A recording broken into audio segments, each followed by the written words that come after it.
This segment is brought to you in part by Oregon Forest Resources Institute. Here in Oregon, we have 99% of the forest that we had in the year 1600. And that's because of a lot of hard work and education that went into keeping them that way.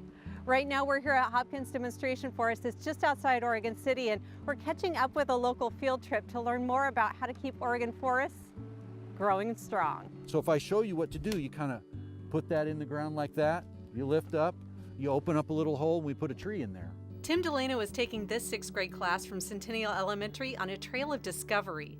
They're learning about Oregon laws that preserve the forest and protect wildlife and water. Roots go in the hole. Now pull that up and shake the dirt off. So then you go in right there and push. To protect the forest, you first have to make sure there are trees. 40 million trees are replanted in Oregon every year. It's called reforestation, and it's not just a suggestion for landowners. Tree planting is the law in Oregon. After we harvest timber, we must replant trees within 12 months. You must start the process. Within 2 years, you must have it planted.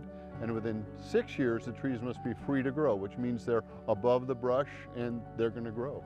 Mike Cloughesy is a forester with Oregon Forest Resources Institute. He helps educate landowners and works closely with people like Tim to educate all Oregonians about forest management, because public awareness is one of the most important ways to protect the forest. Oregonians really care about their forests. That's one of the things that we've found. But they need to understand, and when you get them out in the forest, they do understand that it's not just about leaving the forest alone, but it's about managing the forest so that we can get the benefits out of it. What's happening to this tree? A woodpecker. Okay, a woodpecker of some... Back on the field trip, the kids are finding signs of wildlife, and they're learning that animals don't just need one kind of forest. Some thrive in new growth, some depend on older trees, and some, like the woodpecker, need dead trees or snags to live.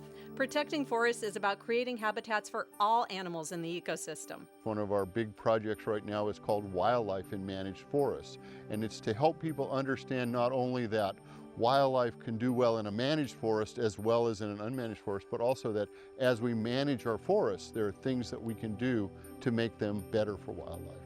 So let me ask you a couple questions about water and forest. Tim is about to tell the class that most drinking water in Oregon falls first on a forest. So preserving forests, especially around streams and rivers, is essential for all Oregonians.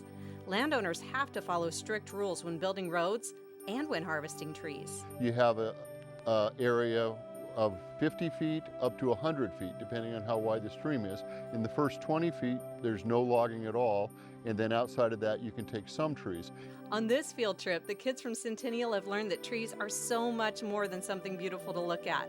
Forests provide economic, environmental, and social benefits that make them worth protecting for generations. And Michael also hopes that maybe he's found a few more generations of protectors. I'd love for them to think, boy, wouldn't I like to have a job where I could work in the woods like Tim does and be in the forest every day? If you want to learn more about healthy Oregon forests, you can check in with Oregon Forest Resources Institute at their website, oregonforest.org.